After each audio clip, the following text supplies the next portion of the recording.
రాజకీయాల ప్రజా జీవితంలో ఉన్న మేము మా గురించి మాట్లాడాం. ఆడబిడ్డల గురించి, ఇంట్లో ఉన్న ఆడోళ్ళ గురించి మాట్లాడే సంస్కృతి ఎక్కడి నుంచి వచ్చింది అధ్యక్ష? తెలంగాణ సమాజం ఇదేనా?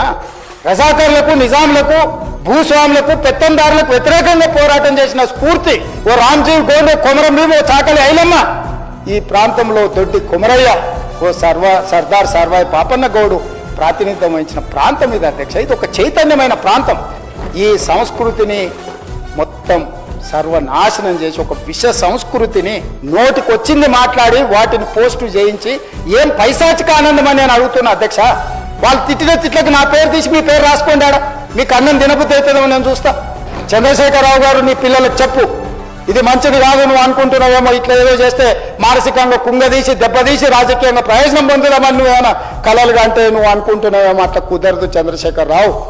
నేను చెప్పదలుచుకున్నా, హద్దు దాటితే, మాట జారితే దాని ఫలితం ఎట్లుంటుందో అనుభవిస్తారని నేను చెప్పదలుచుకున్నా అధ్యక్ష.